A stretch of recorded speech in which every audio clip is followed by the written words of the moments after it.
Welcome to the Salty Dragon Tavern. Pull up a chair, grab a drink, and come listen to us talk about a bit more of the Soulcraft meta, or sorry, the Friday night meta. Told you we're not dealing with Quest. I think we should, but anyway. Yeah, actually, no, we can. We can also deal with Quest as well. I'm out. Checkmate. Have fun streaming by yourself. Welcome to the small amount of people who are in the chat channel at the moment. Alright, let's go through a few things. I always go through all the ticket sales of all the ones that I know of. So, Soulcraft, of course, have their tickets on sale. Ballarat, Soulcraft have their tickets on sale. That happened already, didn't it? Oh, 23rd, weekend of the 23rd. Weekend of the 23rd, yeah. Ah. I know this because I'm busy. I thought it was the Australia Day weekend. No. They're still selling them out. They have Nice. a cut-off date yet, as he's mentioned, the 23rd. And their ticket sales have been going on pretty well, apparently, too. Yeah? Yeah. Cool. I'll have to have a quick chat with them and see how many ticket sales they've got going. Yeah. Alright, cool. Just boy. I've heard they're doing pretty well compared to some other events. So yes, Soulcraft, Ballarat selling their tickets. Lovely. Black Powder and Bloodlines is also selling their particular tickets. They went on sale last weekend, so if you're doing that particular stuff, get your tickets in and have a go with that one. They're the three main ones that I know of in Victoria and Melbourne. I know Cicadia, I never pronounce it right. Cicadia. Oh, might be Cicadia. Sarcasticadia, I don't know. That one was up north. That one's up in the northern New South Wales, folks. They've had their ticket sales on for quite some time now, so yeah, they're still going if you're interested in doing that one. Queen's birthday weekend. Queen's birthday weekend, yes, it's coming up.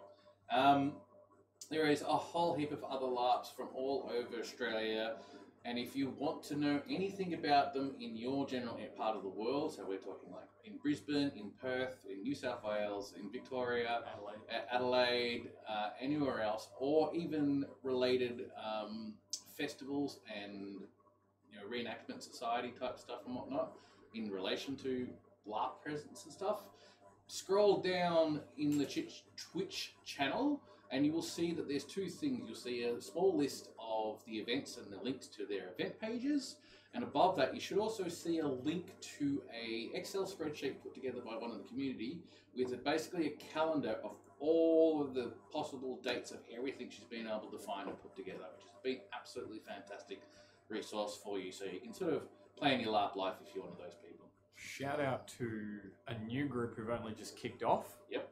Chaos in Darwin. It's spelled with K. Really? Yep. Nice. Yeah, no, well done to them for kicking off recently. They use Rattan, so a bit more full on, but still engage in the LARP elements from what I understand. I suppose So I've only recently just been given secondhand talking to them, but it's probably a really good choice for up there, actually, given like a lot of the latex weapons would melt in the heat. And I think that was probably part of their consideration as well, but it's also because there is a bit of an SCA presence and it's kind of all they know. So they're kind of trailblazing up there.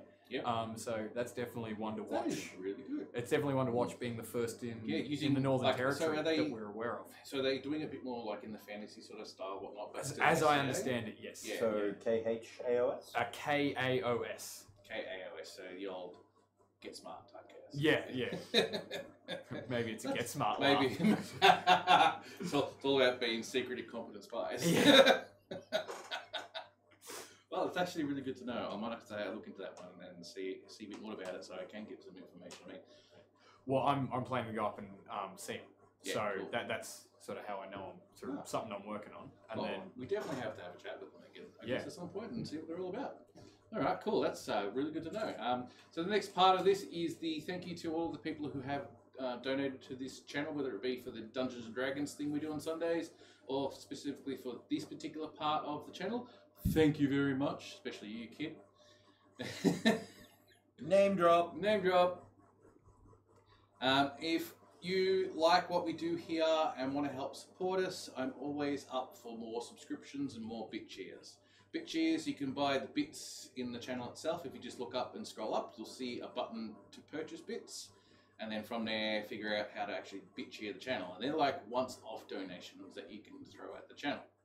However, if you also want to just do a $5, which is USD, so it's probably $7 or $8 a month subscription, that also helps us out, and it's something that just sits there and just plugs away for a few dollars a month. All of those little bits and pieces help us out to make this a better thing, get us, hopefully in the long run, get us better cameras, more audio equipment, so on and so forth. We have a long list of stuff we need to get done. And it's all appreciated for those who can get it. Like the new chairs, if you haven't noticed, boys, that you're sitting on. I did notice. Yes, from Kids, from her thankful donation. When I say I noticed that call I took earlier out the front, yeah, I noticed all the old chairs ready to go. Most of them are broken. Yeah. Like WWE. As soon as like, thanks for coming to Salt and Dragon Tavern. Cut. Oh, lucky them. I only got a cake to the face. For all of the LARPers who are watching on this particular channel tonight, as always, we have our Sunday night Dungeons and Dragons game that we run with a group of us LARPers who've gone to Swordcraft. What was that? Sorry, it's just coughing nerd. Yeah, I am a nerd. I don't give a shit. So yes, we have our Sunday night D&D game, which we start roughly at 6 p.m. on a Sunday night, Eastern Australian time. And we have based it in Old Althea, which is the old Swordcraft world, and having a bit of fun in there. And we're travelling off to the Black City in Musalon at this present moment of time with the party. So hopefully I'm going to con Daniel to be making a guest appearance as his character from there. I've already worded up for him, so he's pretty keen. I've just got to remind him. But yes, we have a bit of fun, play some D&D, and come along and watch us and have some fun with that one if you can. Alright, I think that's about it for all the announcements that I've got to make. You guys got anything you want to add on top of? Oh, I gave my shout out. Okay. Actually, there is one more thing that I'm probably going to have to go through. So, what I've decided to change about this particular channel is I'm no longer, as of March, so I will continue on with the per week for February. But in March, I am going to cut this down to only doing it once a month. I will change the format and possibly even the name, because I'm actually going to see about getting some of the more regular people who come to this on board and become like the regulars of the show to help me be part of it and help run it. I'm still going to ask a few people around and see if they're interested in becoming such a thing. And from there, we'll do it on a monthly basis as opposed to every week, because it's quite a lot of work. Especially when you've got to work a full-time job, look after a kid, and all that other stuff that goes with it.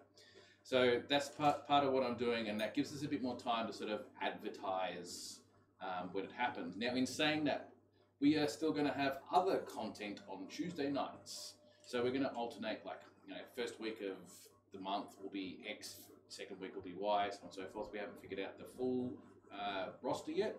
But like one of the things we want to do is for a bit of fun, a bit of relaxing Tuesday night to actually play board games.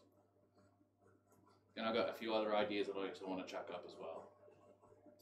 And from them, I will get other people hosting them and whatnot, and go from there.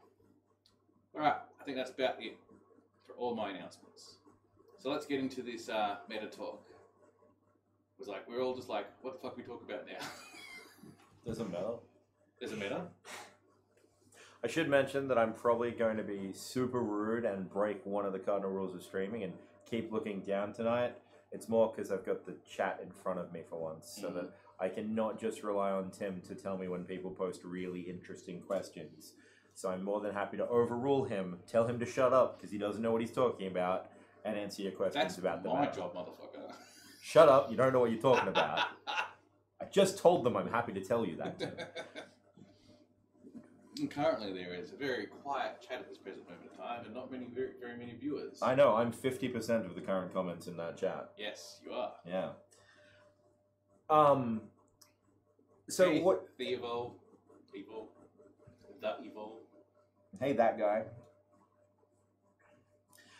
So last time we did a lot of talking, obviously, about individual warbands, and That was kind of high level. It was kind of high level. We did spend a lot of time as well discussing, obviously, or doing an example draft pick. So I think this time we're going to be focusing a lot more on, at least I'm hoping, both the individual level, which is something I tried to raise at the end there, as well as how warbands can actually, I guess, behave on field to affect and create the meta on your average Friday night. In the thick of it, decisions that influence a battle. Yeah, so I mean, obviously, for those that that know Swordcraft, that's something that I, as a warband leader, focus on a lot. Is the small scale tactics that my warband does, Merbriser, to try and affect the battlefield in a wider sense. And I think it's important to discuss that in a few lights, because there's a few relevant things that I think is very underrated with how people...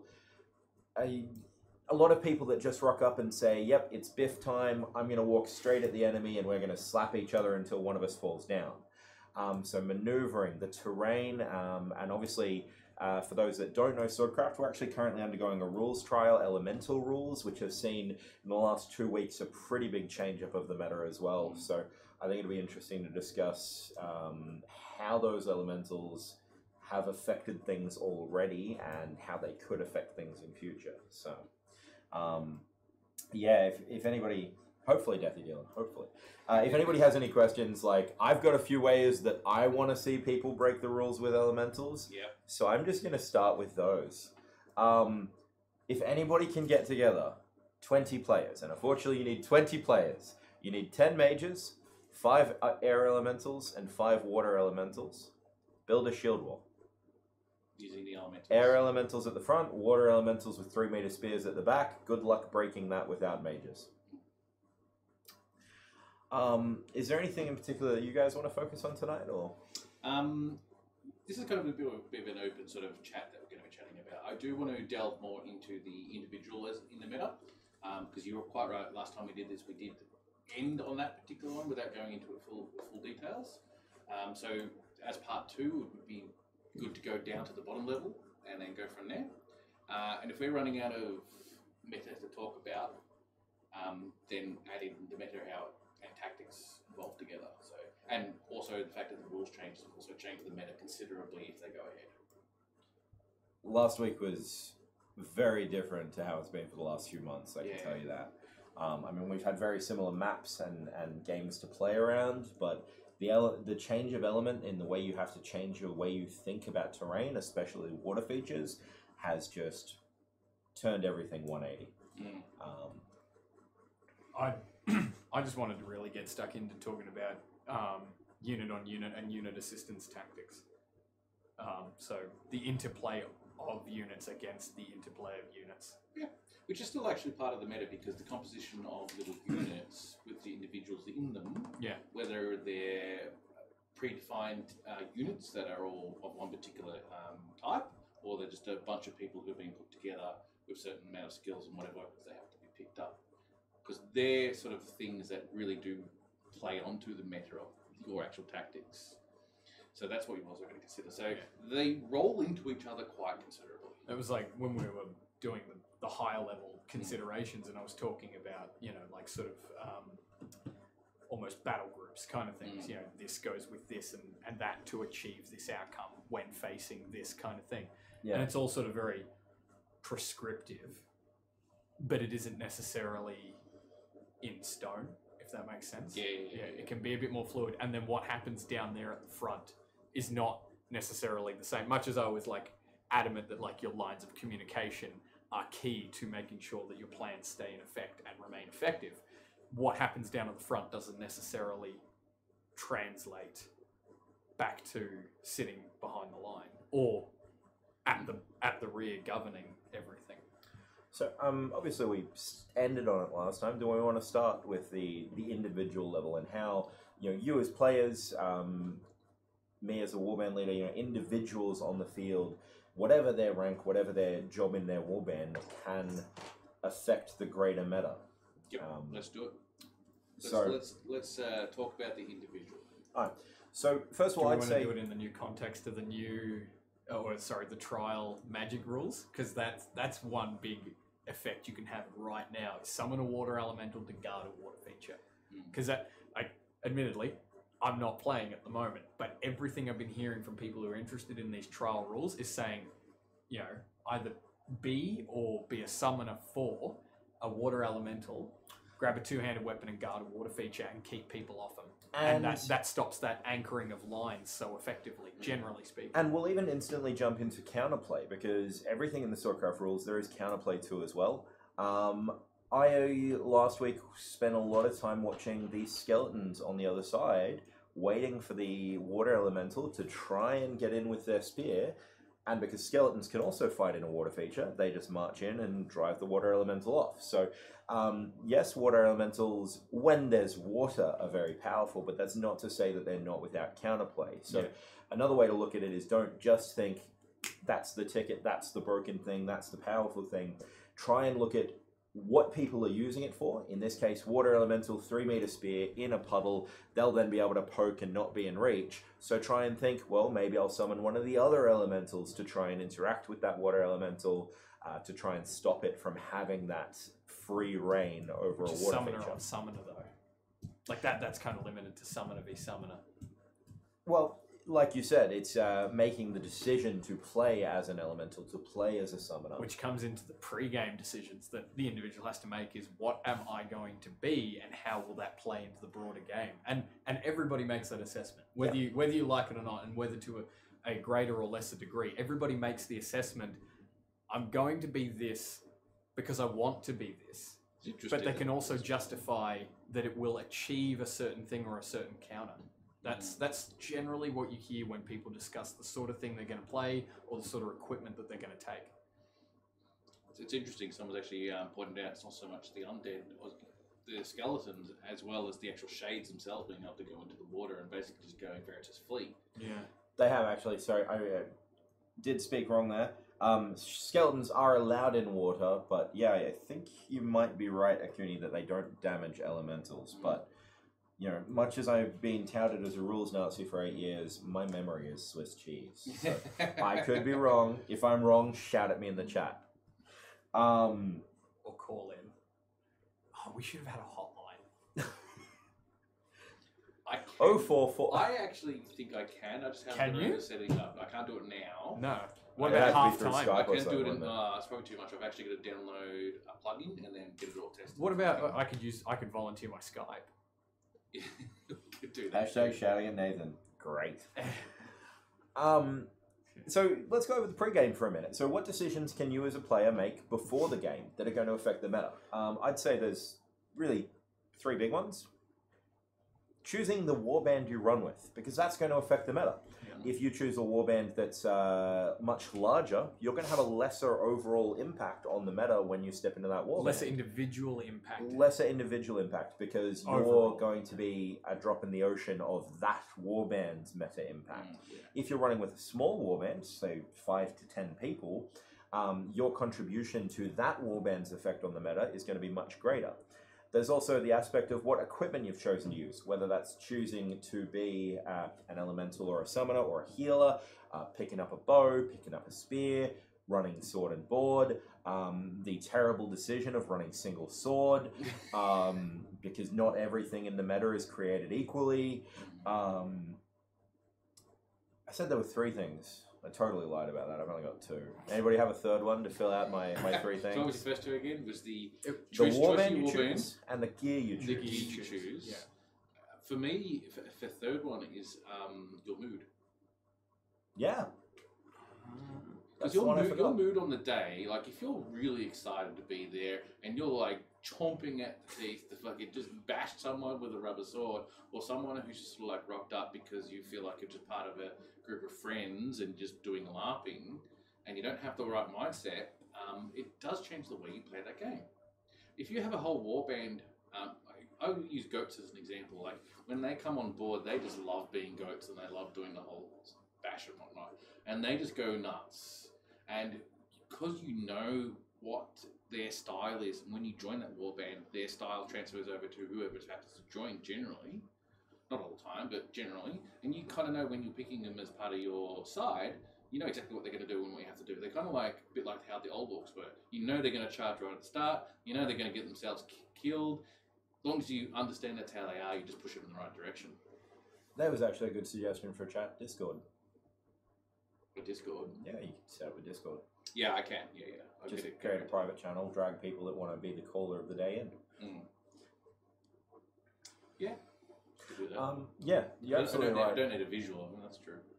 The other thing is, like, again, with mood, it's that not everything in the meta is created equally. I'm probably going to say that a lot tonight. If you rock up and you're just there to be like, yeah, whatever, it's another night, I'm just going to walk out and be on field, you're not going to have as high an impact as somebody that is actually, as Tim put it, chomping at the bit, ready to go, eager to play. Anything you'd like to add for pre-game prep? This is sort of the longer one that goes into it, and I don't want it to come across sort of poorly, but I think fitness plays a key depending on your choice of the other three, because your warband kind of dictates your style to a certain extent. Your gear dictates your personal limits, measured off against your endurance, as well as the role, and the role may be more or less taxing. Your personal fitness to keep up with your warband, your gear, and your chosen role, to a certain extent in a Friday night battle game will that will sort of be your limit. That dictates how long you're going to operate for. That's sort of like my thing. I'm not saying everyone needs to go out and start running 3Ks a day and lifting weights and everything, because you don't necessarily need to do that, even if your role is generally a strenuous one, because there are some people who are also naturally more fit as well, and they may choose to have a less active role on field too. You do see that. It's if you are more strenuous with heavier gear and it's a more intensive role, that you might want to look at upping your fitness. And I only say and I say that like coming from personal. I disagree, but I'll let you finish. I say that coming from a personal place, because I was finding maybe a year and a half ago, before I got really into being a fucking gym dude, that Friday nights were starting to catch up with me more than I would have liked to admit.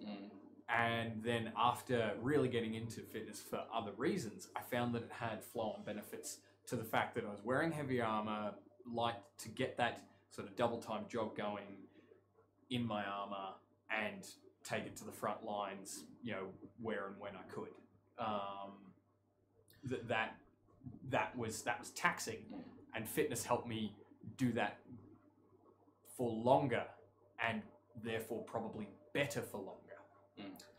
I mean, I just want to reply with, I'm a bigger boy. Anybody that's watching this stream right now, and the fact that I chose to wear a Hawaiian shirt, can probably see I'm a bigger boy.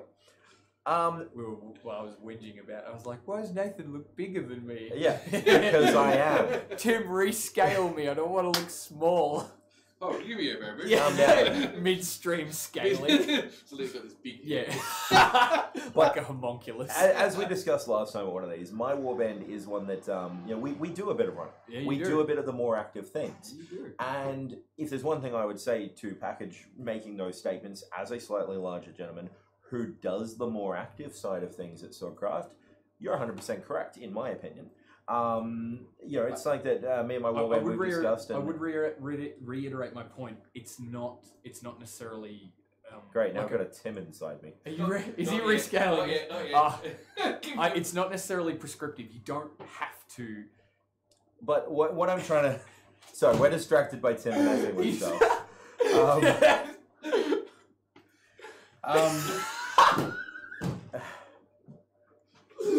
Oh, man. Now Can I be... I shouldn't be doing this. Alright, go back to... Way to disrupt the stream, Timothy. Man. My stream, I do what I want. But yeah, what I'm trying to get across is that, there are absolutely times that we have a hard round, we do a lot of running in that round, and I get back to the Warband Leaders meeting, ready to start discussing the next round, fucked. And that's because my fitness level isn't where I'd like it to be for the kind of role that my warband do, and that we operate the way we operate on field. So, he's 100% right that if you're somebody that lacks that fitness, it is one way that you can look at improving your impact on the meta is just getting your fitness up a bit. At the same time, if the role you want to be. At the same time, there are also roles on the field that you don't need the fitness so much. Whether that be a role that stays back more, such as field leadership, or a ranged unit, such as a band gunner or archer, a healer or a mage. Or when you know that the wheel of doom is doomed.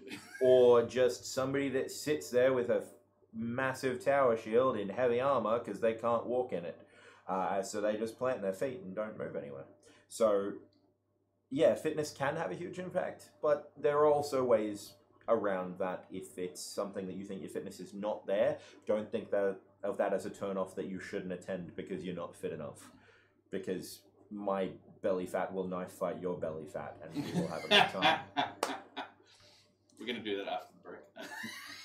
Just kidding. I think package losers. If I've got this right, my Skype should be open for callers. Right. Yeah, so you should be able to search at JP the LARP Elf. If you can't find it, message in the stream chat, and then I'll see if I can fix it. Yeah. I'm curious how it'll actually work because you're just going to do it through your phone, right? Yeah. And I'll because you might not picking it up through the mic is going to be a bit of drama. It'll be pretty loud. Let me tell you. I'm really tempted to call in right now. It's more. Hello. It's part of it is that when we tried before, we did get feedback, so we may or may not work. Oh, okay. So I've got to consider that because if it's coming from there and they're also watching the stream at the same time, please mute your stream at the very least. Yeah, if you're going to call in. Echo. However, I don't really expect anyone to actually call in. Yeah, but if you've got Skype and you're watching this, it's not a bad idea. We can do it next time. Yeah. I've actually got to organise it for when I do the Scadia talk later on at the end of this month. Definitely, because then all those guys from Skycadia can call in and like. Well, I'll be getting the leadership for Scadia to Skype in, and once I figure out the plugin for it, it all should be sweet. Yeah, nice. Like I can physically get someone to put their face up on the screen if I wanted to. Anyway, that's a technical thing, not the actual talk about the meta because you could also just get somebody that's really quick at animating to just hand draw them.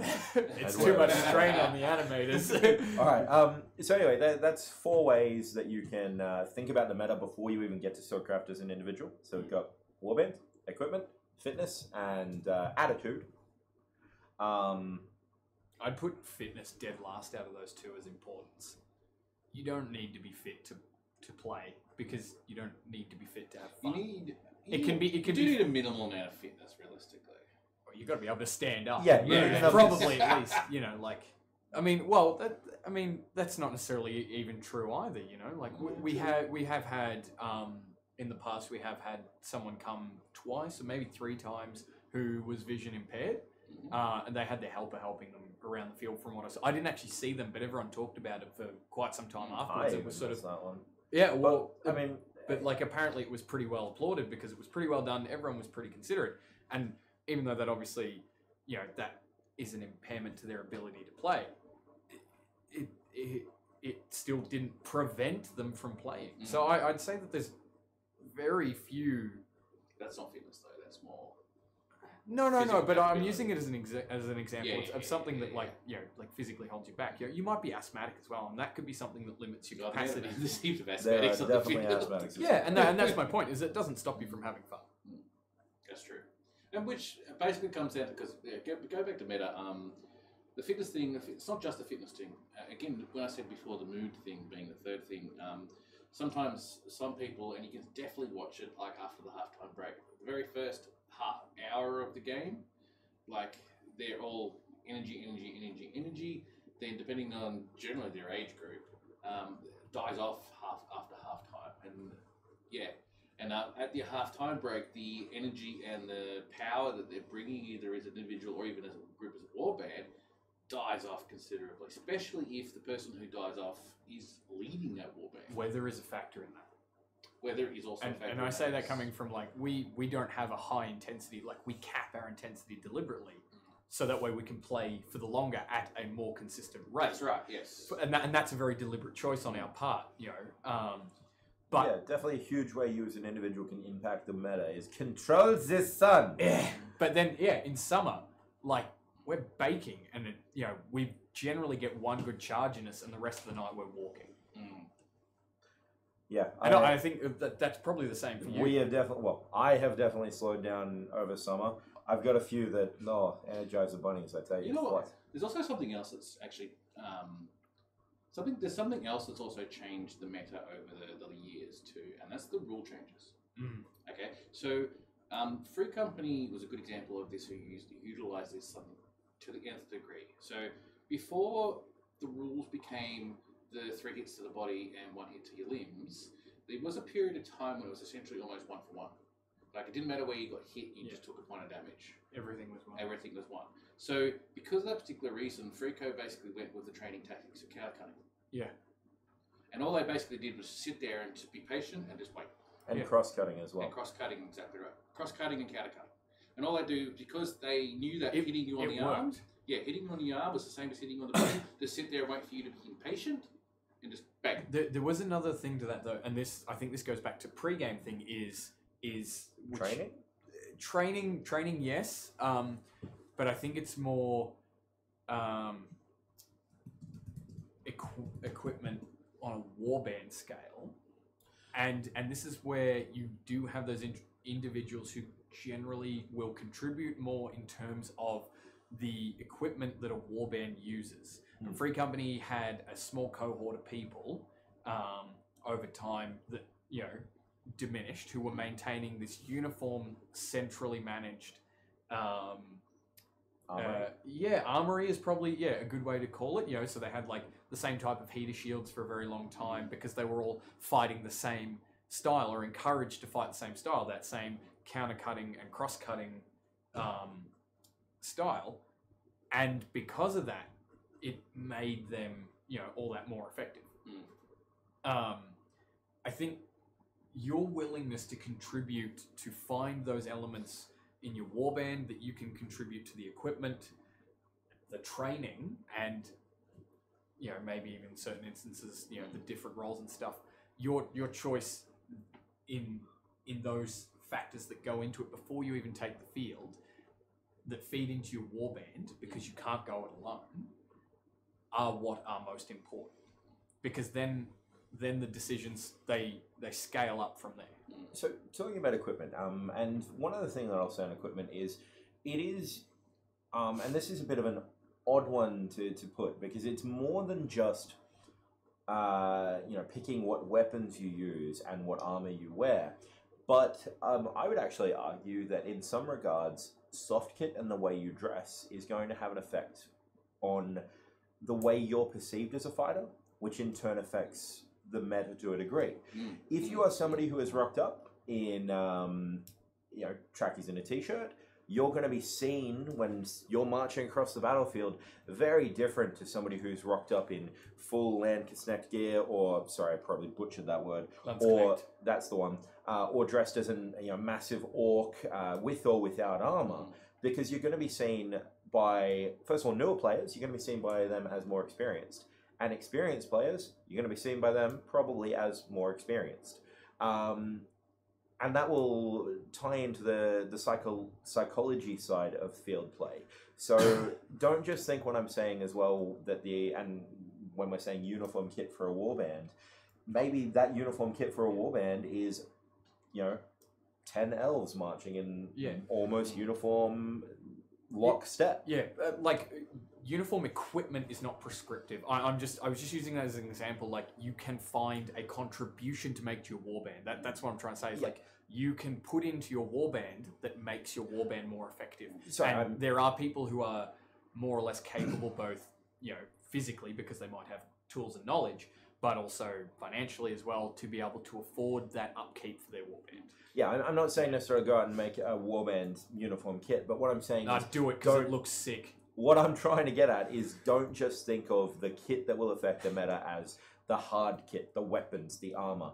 Think of it as the soft kit. Think of it as, how can I make myself look like a badass? Because if you look like a badass, you will be more likely to be perceived as a badass. But then again, he's actually right too, in the sense that if you are part of a warband who does have a unified uniform and has a look, they all look together.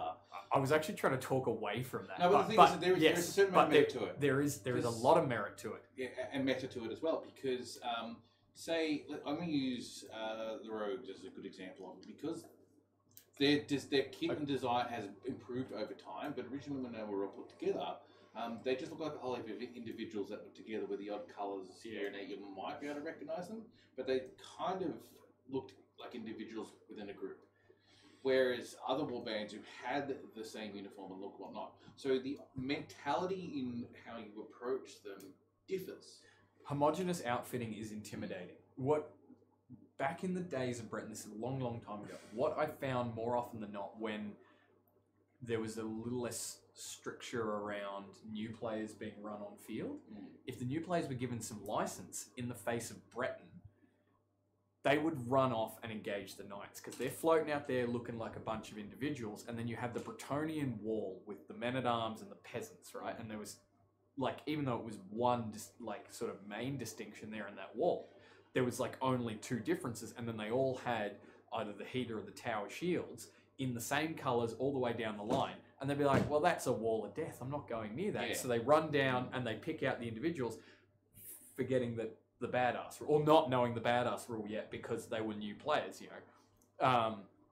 And I say that, again, from personal experience, because when I first came along, we were given that in my new player night, we were given that freedom. And a bunch of people who were friends that were in my new player unit were like, let's go and attack, them. And then the Breton line turned to face us, and they went, and they went around it, and we ran straight to the knights, and we got cut to shit.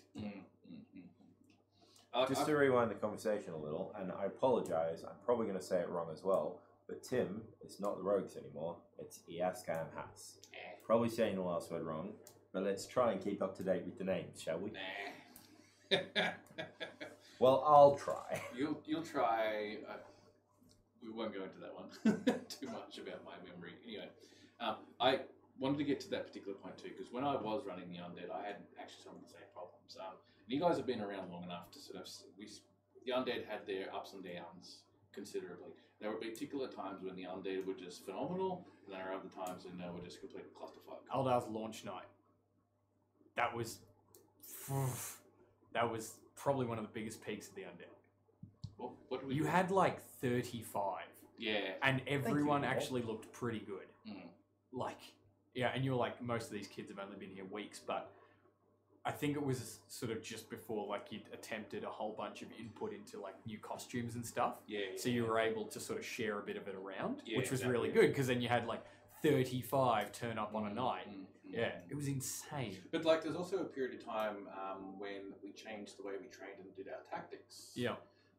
Because one of the reputations we did get, and it was off and on, depending on what was going on, is that... Chaff.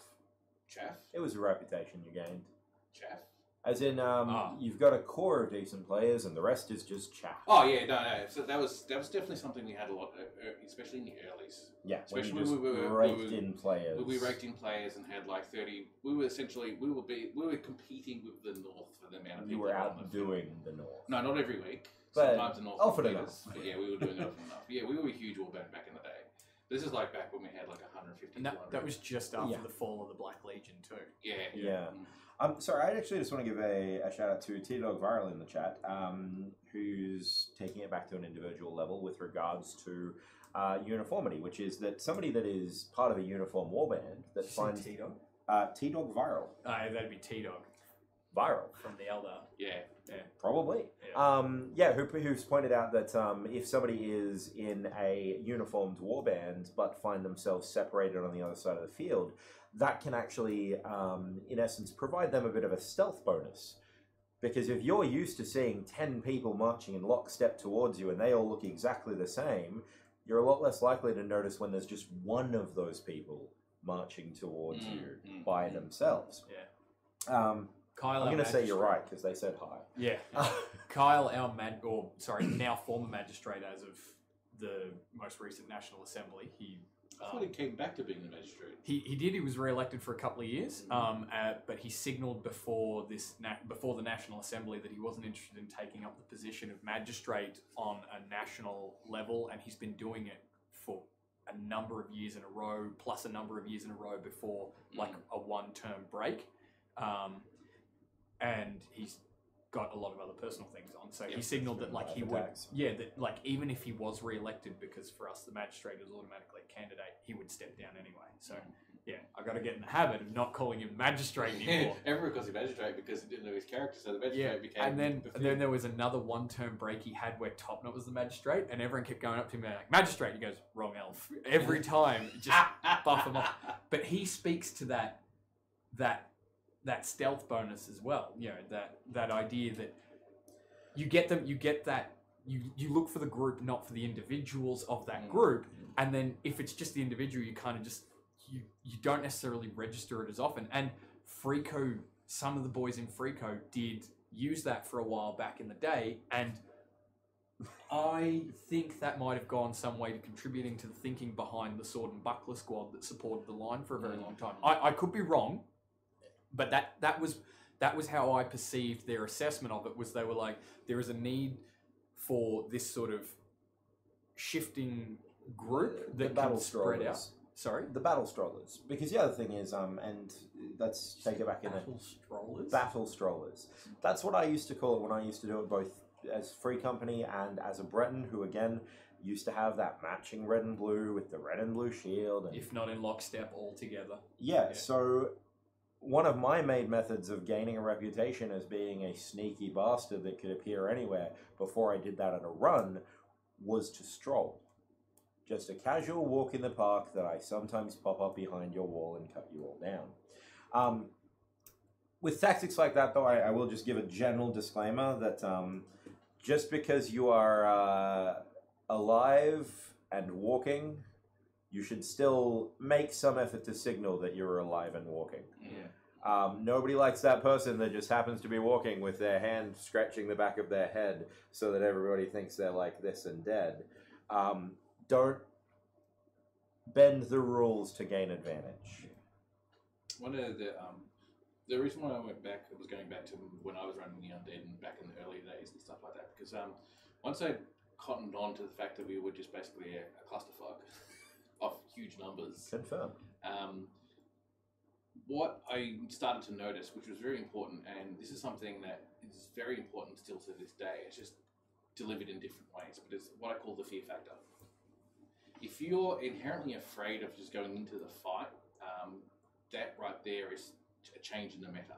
So one of the things I did when I was running Undead, and it showed remarkable improvement, is that I started creating the Undead Suicide Squads.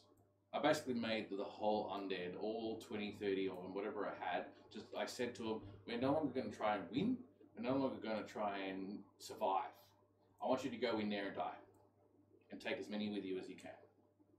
And because everyone paid attention to that mentality and that instruction and started getting into it, as soon as they started doing it, they've realized what they've been missing and that it's actually not as bad as they think it is.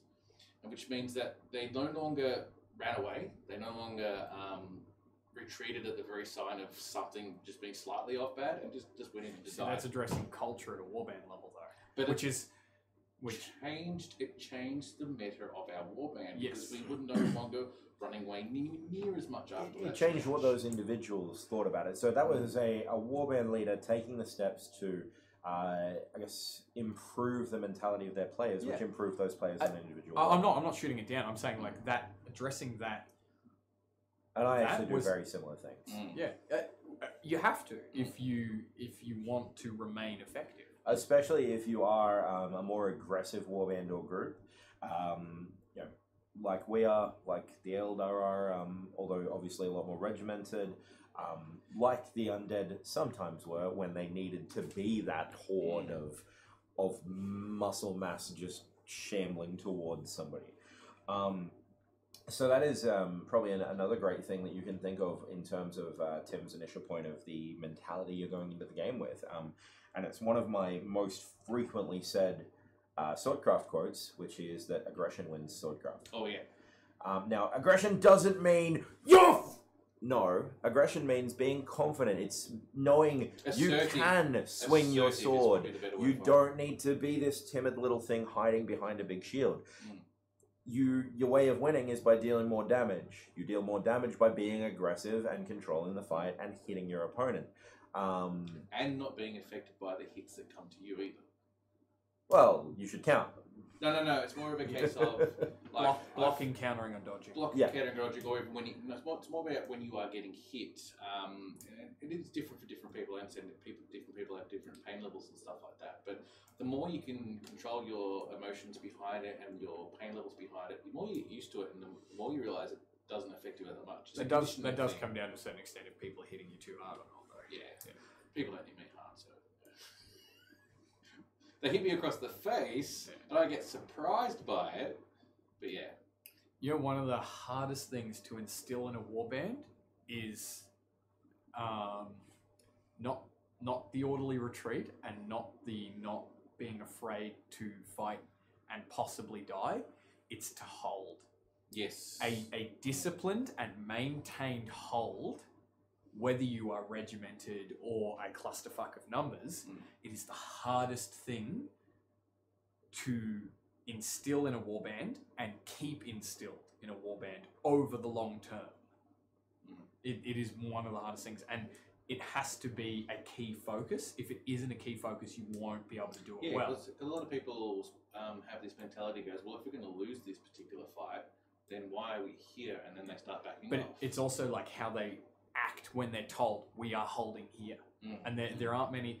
Freako, when Breton was around, Breton could do it, were examples of ones whose one of their key focuses was find a point, hold a point. That was one of the key sort of collective training, mentalities that they had instilled and they maintained. It wasn't the only thing that they taught as a unit thing, but it was one of the things that they did keep and maintain. And because it was a key focus, they were able to do it.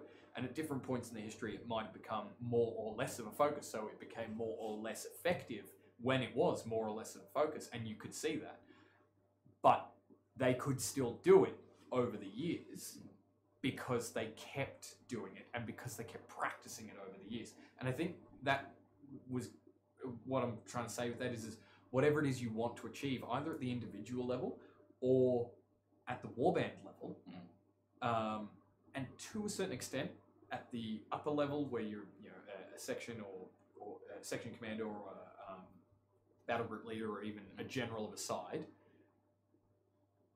it is consistently focusing on a few key elements and doing them over and over again that make you good at them. It is the practice that makes it not necessarily perfect, but at the very least better.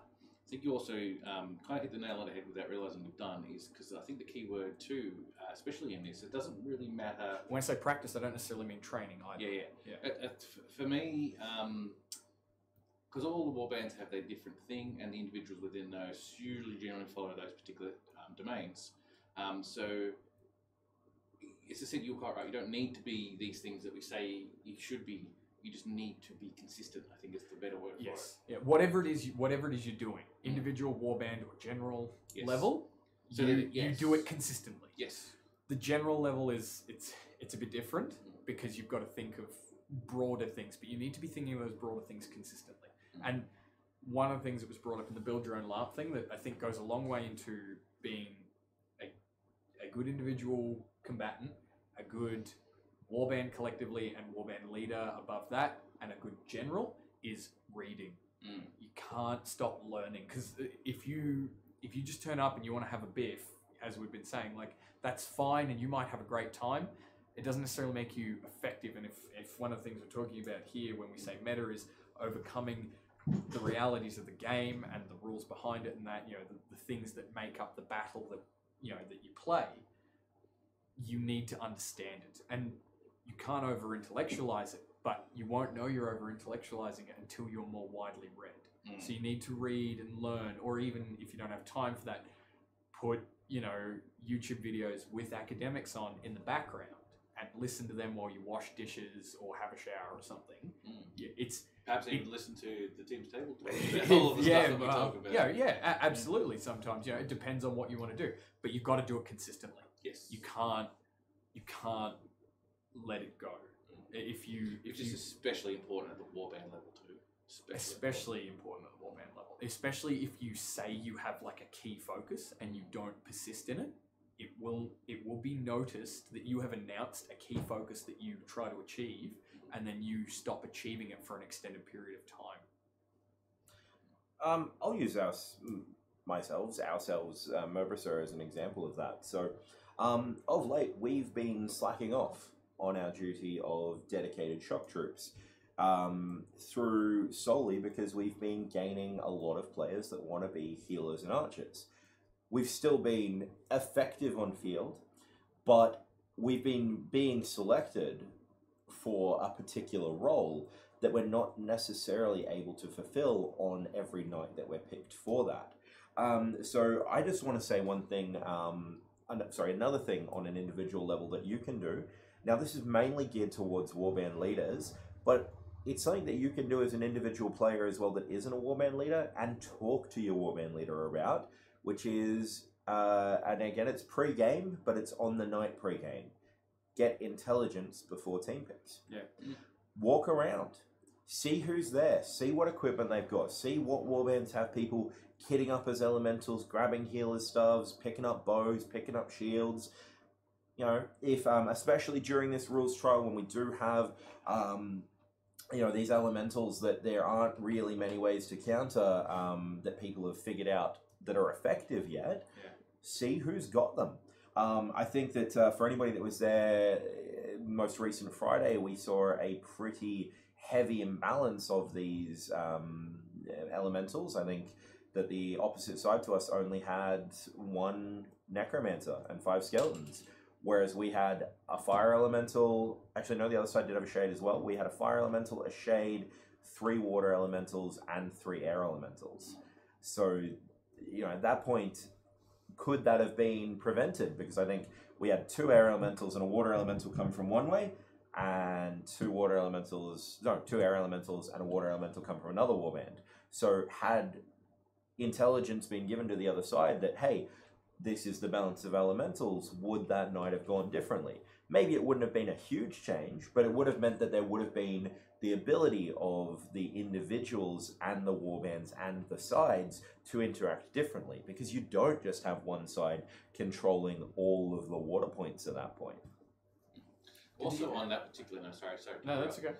On that particular note too, there's it's not just about looking at the warbands and seeing what they've got. If you're looking at potentially wanting to generalize these sides, be a general, then not just looking at the actual warbands and compositions or anything like that, as well as talking to their actual warband leaders or their leadership. Because it's very important. It takes time. You can't do it all at once, and you can't do it all on the first day. Don't get bogged down talking to one particular leader, then run out of time and talk to no one else. It's just a case of getting yourself known, them knowing you, and it becomes a familiar face that goes, oh, we know who he is. We know his flaws and good side of thing when he runs a particular battle, but we definitely know who he is and who to talk to if he's leading he or her is leading the side. They are leading the side, I should say. And there's another thing that probably goes into the individual matter as well. I was just going to say, shout out to Hazel Smoke, who said that they tried Skyping in just now, but had to give up because they've got to go to uni. So, from Germany. Oh, really? Yeah. Okay. Yeah. Yeah, that's right. That's what I was saying. We should do this. Yeah. So shout out to Hazel Smoke. Yeah. What I was going to say there is, and it's something that I did try and touch on last time, is being somebody who works with other people. That is a huge way that you as an individual can have an effect on meta, and we discussed last time a lot about force multiplication. Do you know what the simplest force multiplier is? Taking one person and adding another person.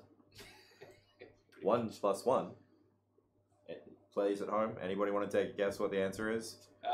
Churches. That's not product. That's sum.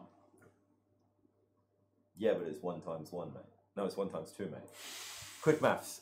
All right. So the point I'm trying to make is that if you are the player that goes out on field and you don't know anybody, and this doesn't, I'm not saying directing this to new players, but when I say know anybody, I mean outside of your warband, for example. So if you can only work with your warband, and that 1 in 50 fight happens where you are the last person alive from your warband, what effect can you have?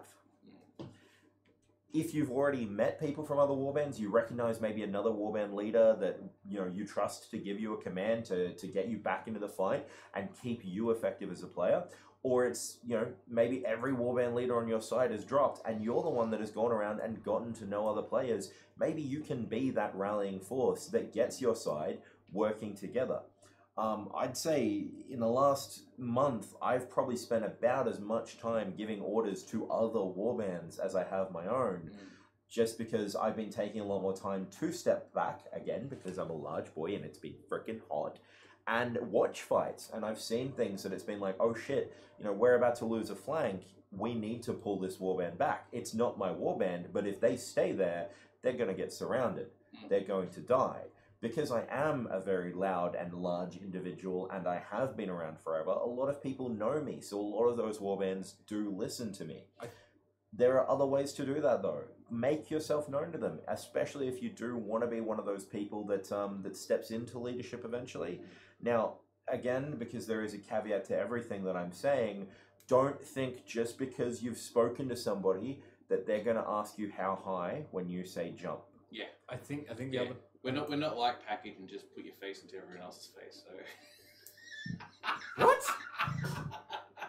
Face into someone else's face? Yes, I'm Package. Is that a kissing thing? Yeah, kind of. Okay. Sorry, how many times have you licked me? Twice. I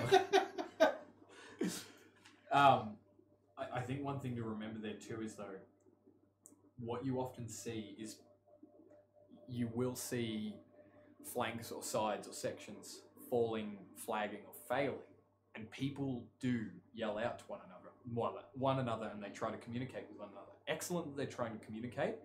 Terrible that they're only trying to communicate in the dire straits. Yes. And worse still, that they assume that their only course of action is to simply just go straight backwards and run the fuck away. You can reposition to a better position to hold. You can fall back to a better position that might allow you to then counter-attack better. The other thing to consider is too, as terrible as it might sound, the general may be intentionally sacrificing units to gain a greater advantage. And that may not be in your fun. You may be like the majority of players who want to stay alive and be the hero that deals the most damage, killing the most demons and dragons alive for the longest time. But that isn't necessarily in the interest of the meta. And if by the meta we mean overcoming the game, the conditions and the rules to achieve the objective, then sometimes you've got to sacrifice your individualism for not only your warband, but your side. Play chess, sacrifice the pawn. Sacrifice your queen, don't be a pussy. You don't need that, king. Play hard mode, yes, sacrifice your king. But you know, you're very much correct in that, because there are absolutely times on field where, you know, you can use a weaker warband against a stronger one just as a delaying tactic. Because all you've got to do is keep that stronger one tied up long enough. You know that the weaker one's not going to hold out. You know that they're not going to win. They are probably going to be wiped to a man. The importance of that, though, is communicating that that's their purpose. Yeah, and but then that is what can win rounds. Or even I say that because like we have been that weaker force quite a few times. Same. And you know, like it's because you guys are, as you said earlier, you know how to hold. You don't step back. No, I didn't say we did, but it is something we have tried, and it's not a key focus. But we are better at it. Is what I'm saying. We're better at it than we were. It's not just about being ordered to be the sacrifice. It's also about at least you at can the choose level, to do it. Choose to be the sacrifice. That's right. Which we have done in the past too, and I know you've done in the past. I'm pretty sure you've probably done in the past. We've done it heaps of times. Throwing yourself under the bus for the benefit of your side, even if it simply draws it out for them to have more fight and more fun, can still be a rewarding experience. And I'll not only raise that, but there are other ways that one can be that sacrifice. So, as an example of one that doesn't necessarily mean you're going to lose, but maybe means that the round's going to play out very different for you, and in some people's arguments, less fun, going to have a biff with the new players. Yeah. I'll get my guys to do, or I try and get my guys to do that at least once a week, where we'll just go and spend a round fighting the new guys. The new players for the night. We don't intend to win that fight. In fact, I actively tell my guys I'm disappointed with them whenever they kill a new player. But that's something that it means that other warbands on our side get to go out and have the more important fights, the fights that are going to win or lose the round, without having to worry about where the new players are. It might take you out of the fight for that round, the same as going against a stronger warband and dying, but it's going to affect, on the warband level, the way that round plays out. Because and for the new players also, it's going to affect them on an individual level, because that means that they actually get to have a bit of a biff and have some fun with a warband in a one-on-one. And for Christ's sake, if there's one way that I'd beg you to affect the meta, it is never flank the new players, you titanic assholes. Yeah, I see. We do that, but we don't engage immediately. The idea is to put the willy up them, so we get behind them or aside them, and we come around, and we do it because most people just come in and front on, and that's all interesting. But you give them a spook and force them to quickly reline, and we give them that time to reline, and sometimes we'll hit them when they're You also don't boarded. do it when there's usually another warband in front of them. No, I mean I'll admit we have actually done that accidentally a couple of times. We didn't realise that one, that they were the new noobs in some instances, or two, that they were already engaged. Because it's generally, if they're fighting only like a few people in front of them, we come around the side and they don't all sort of turn, and we walk up, start like tapping them, and they all go down because they've already been fighting and lost hit points. And we didn't know. Oh, like sometimes it's all about just like I think everyone treats the new players like that though. They give them that level of tolerance. They give them a lot of tolerance, and unfortunately, not everyone. Not everyone, no. Oh, okay. Not going to name names, but I see some people, especially if the newbies are actually actively taking part in the whole game, in a sense that there's like one side's being dedicated to be a shield wall to not let them pass through, and the newbies have to be part of that. Yeah. Then the other side we have to get through this to stop this from happening. I was going to say the newbies is the weakest link. I was going to say the newbies being the weakest link. If we're going to talk about meta, something that you can exploit is the weaker units that may be attempting a hold, and often the new players, because it's simpler and less confusing, is stand here and fight, and because they're coming to you kind of thing, and that's easier to govern newbies by. But it means then that makes them a very easy target, very vulnerable target, as you were pointing out with flanking, and you do see them get wiped occasionally, and you do know that it is because they can be wiped easily to then free up a unit to add force of numbers in another engagement. Sorry, can I interrupt for Absolutely. Because we're at the halfway mark, so you guys want a break or just keep going? I just want to say one thing quickly, because I do need to take a leak. Because I need to throw myself under the bus and make people hate me again, because I'm going to make a very targeted call out.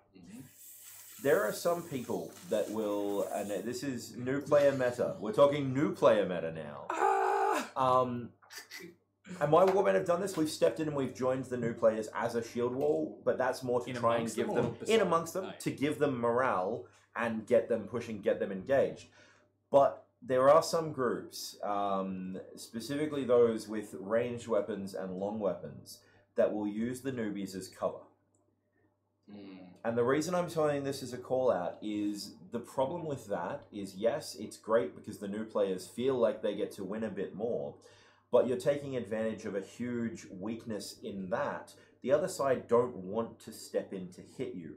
Not because they can't, but because they don't want to be that rough and tumble with the new players. They would have to kill the new players essentially. It's like, all right, I'm going to deal with these spearmen, so I'm going to kill the newbies off. Yeah, so that is an aspect of meta, and in a lot of ways that can be, I would say, a negative way that you can empower yourself within the meta. It's a cheap trick. It's cheese, what video gamers would call cheese. It's taking a strong tactic and abusing it. In other words, the strong tactic being spear-supported shield wall, and abusing it in the sense of you're giving your shield wall a bigger advantage by making it the one shield wall no one wants to fight 100% against.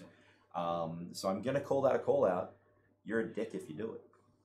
That's fair. All right, let's have a quick break.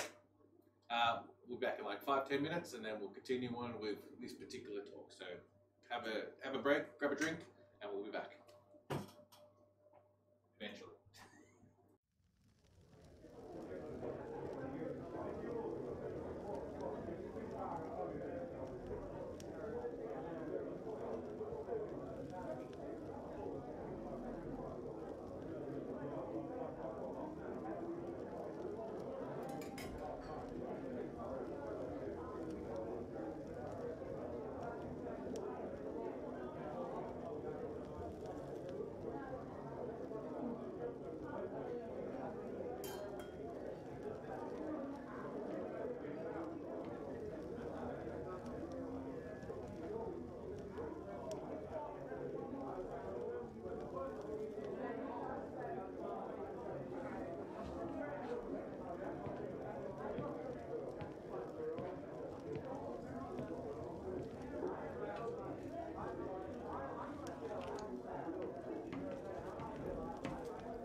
welcome back. Now I get back into doing the better chats. Do we want to have callers? I'm happy to have a caller if someone wants to call in. If people want to call me on Facebook Messenger, you can find me, Jack Package. Phone's sitting here. Call in. Let's have your thoughts. I've never done this before, so I don't know how it's going to happen. Call it. You're live on the air at the Salty Dragon Tavern. Before we get a caller, that weird chick 25. Yes. On my call last... heard that. That's her username. She's just okay. number 25. I know so many. An apology to you and a clarification. What I said was not intended for the rare individuals that do step in. It was not an attack on when the new player trainers are telling their new players, hey, there's a spear, go and support it.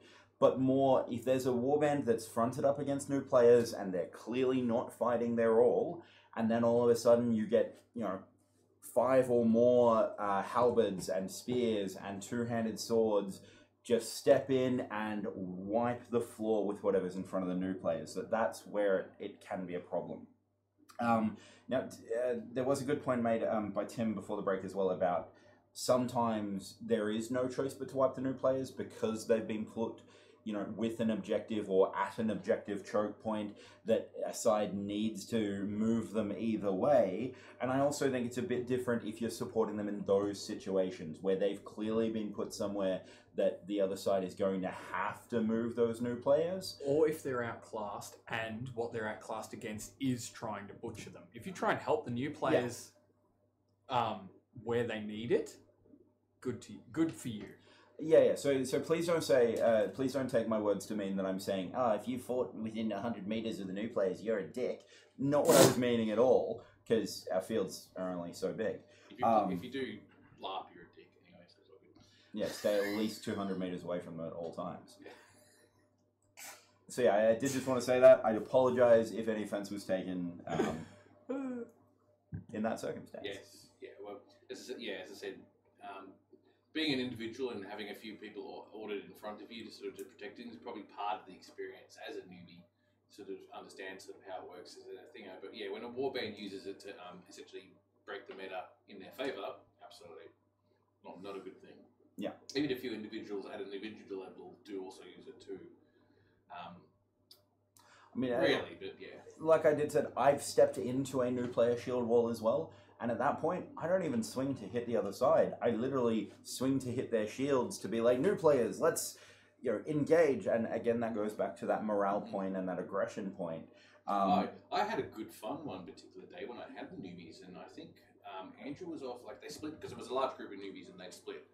So a smaller group of them got separated and were all by themselves. So they're still alive, but they didn't quite know what was going on. And they were kind of like in a wall, but really timid. So I've just gotten behind them and just started, just go in hard, go in. The usual yelling that I do when I'm being a sergeant in a wall somewhere. And they absolutely loved it. It was just, and it was one of those scenarios again where they just realised, just go for it. Don't worry about it too much. Don't stress if you're going to die. That's not fun, because if you're going to stress about dying, you're going to die anyway, and probably not have anywhere near as much fun as you could expect. And I think on that particular day, because I've only done it once, I think on that particular day, they pushed, as soon as they started pushing in from my prompting, we actually started pushing that particular side of that particular battlefield. And just for that briefest of moments, I think. I can't remember how it turned out overall, but yeah, just it changed the way the flow of the battle went more in their favour, which was really interesting. Any good questions in the chat? If you don't want to call and speak to Package, add some questions. We'll see if we type can answer them. if you got some questions about anything. Hang on. We might have a caller. Just ask him permission first. Yeah, I'm just telling him, just call in. If you want to call in, call in. First in, best dressed. First in, best dressed. Yeah. Suddenly group call.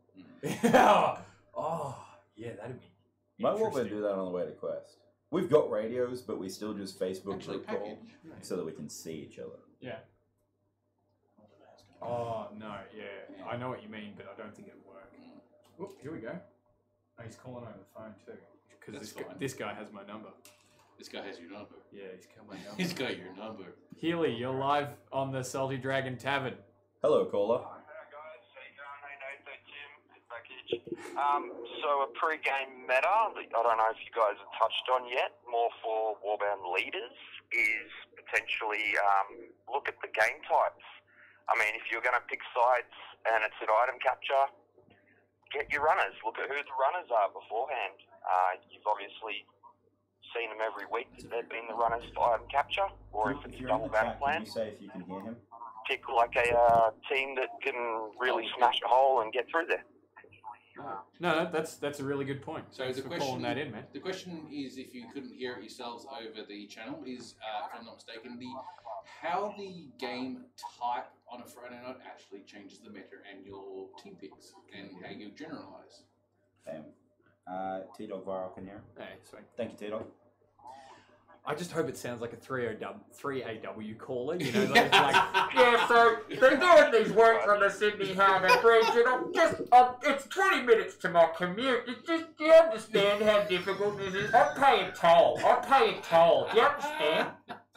Except Healy's like, you're a warband leader and you're genuine. You're like, you should look at the scenarios. Do you understand what I mean? Get your runners for item capture, or you got no hope. And so, you know what? He's dead right. Coming back on topic, yeah, he's 100% dead right. So bogan, but yeah, I mean, just battlefields as well. If you've got a lot of water and you've got someone that has water elementals, as you touched on. Do we have a map we could look at? Oh, all right, I do have a map. So let's go to a map. Yeah. Who suggested that? All right, it's actually loaded up, so it's all good. All right, so what? Enjoy your night. Thanks for calling in, Healy. Thank you. So what we're going to do, just quickly before I do this, is we're going to just jump over to the map used last week, which was Conte versus the Coterie, and we'll go into that one. Oh, that's how it sounds. Really? It's exactly how it sounds. Right, so this just turned into the 3AW of laugh. Alright, so we're gonna the battle game meta. Battle game meta. We're having it's very hard. Does that mean they can't see us anymore? No, they can't see us, but they can see the map. Give us a gobby package.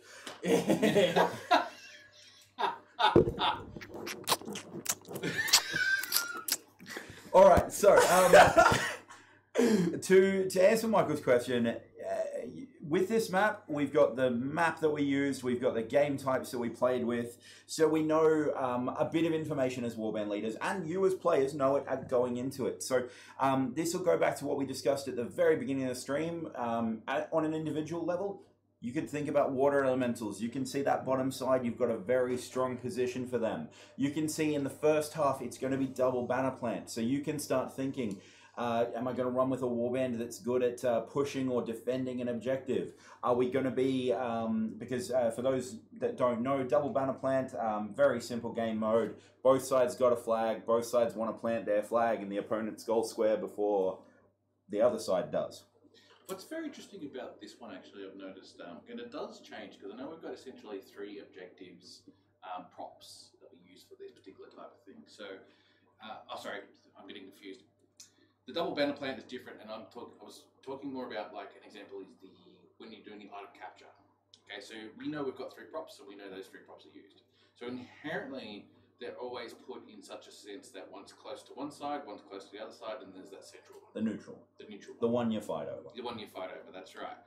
But the thing is, you never really know, because as far as I know, they don't actually put those on the map, because that's usually decided on the day by the refs themselves, depending on what setup they've done. They will usually put them out, but they will usually rejig things slightly. So as an example with this map, if I am recalling correctly, there was actually some adjustments on the night. I believe there was some water on the upper side of the map as the players would be seeing it. So, you know, as a warband leader going into this, knowing it's double banner plant followed by total annihilation, you know, Michael is correct. I would go into this thinking I need some warbands, like I said, that are good on offense and that are good on defense. I'm going to need maybe half my warbands to be able to push one side of the field, whilst the other half defends the other side of the field, so that the enemy can't push through that side whilst I'm pushing through the side that I'm focusing my attacks. But at the same time, there'd also be in the back of my head, the second half of the game is total annihilation. I need some warbands with steam, and that comes down to pacing, like Package was mentioning earlier, making sure you've got warbands that can go all night long. All night long. I'm gonna have that stuck in my head. All night long. But it's alright, because it'll replace Queen's Flash Gordon. Yeah. Ah, man! I've had that stuck in my head for days. Is it because of the ad? Yeah, actually, yeah, because in my gym, going back to fitness, working on my lat fitness. Yeah, no, but like in the gym, it's like they do like 3 or 4 songs, and then it's ads, and because there's fucking Google Pixel ads at the moment, and then distraction. Back to what we talked about. Google, that'll be $100 for each of us for the advertising. So yeah, like I think Michael, I'm not sure how audible it was, but he did specify that's, you know, a warband level leader of individual metal, a way that warband leaders can think about it. But again, I'll take it back and I'll say that no, that's a level that everybody can think about on an individual, is the game types and the map. If you look at the game types, you know the kind of night you're in for. You know, if it is item capture, you know that the first half is going to involve at least a bit of running. If you know it's, you know, single banner plant, then you know that you're going to be spending a quarter of the time just attacking and a quarter of the time just defending. So you might pick your equipment based on that decision as well. I'm not sure, how are we going to confirm if we've answered his question? Who? Healy? Yeah. It's not so much about answering a question like this. There's no. Well, we're discussing theory here more than anything else, because everything that we've basically said so far are not hard and fast rules because it's situational, realistically. One thing I point out too with this is there's broken corridor on the north end of the field, left flank, south end of the field, right flank. So the top of the field is, as you can see it on screen, where those walls are in the T, the L, and the straight configuration there. They create a couple of corridors with broken, and those are opportunities for flanking. One thing you will find is you could obviously anchor in there for a while, but it limits your ability to press forward because of those open side vulnerabilities. I think what a lot of people forget with those is that they think, oh, you know, choke points, it's fine. But what they're forgetting is that choke points aren't necessarily just a benefit, you know, because you also have limited yourself to 2 directions of movement if it is a pure corridor. And if it's a broken corridor like that, you more or less limit yourself to 2 directions of movement plus a vulnerability alongside that, those 2 directions of movement. That actually, I'd like to bring up something that I wanted to bring up tonight, which is, and this is tying back to something I did mention earlier, where some people will just rock up and they will want to walk forwards and engage in combat and fight and slap at each other until one of them falls down. Now, if we go to a warband v warband, a tactics level, one of the difficulties I found when I've been generaling, or when I've been warband leading and I've spoken to the other warband leaders on my side and we've tried to come up with a plan that's going to be effective, can actually be using choke points. And this is another way that you can think about things as well as players, is if you think about these choke points as, yeah, they're the defensive positions, that's where we're going to fight, we're going to stay in those choke points, but the other side has a better shield wall, they've got the better choke point fight, then it can be better to stay off of those choke points. And I'm sure that warband leaders I've fought with can say that they're sick of me telling them, don't go in the choke points. Mm-hmm. They still do it because, of course, I don't control them or their players. That might be the fight that they want. It's a long running school of thought that exists. I don't know where it started, but it isn't necessarily wrong. It is just highly contextually dependent. Not staying in the chokes, I agree, generally presents better opportunity for maneuverability. Often that holding back gives you better opportunity for envelopment, because rather than joining them in an obstacle, you allow them to break over an obstacle and become broken.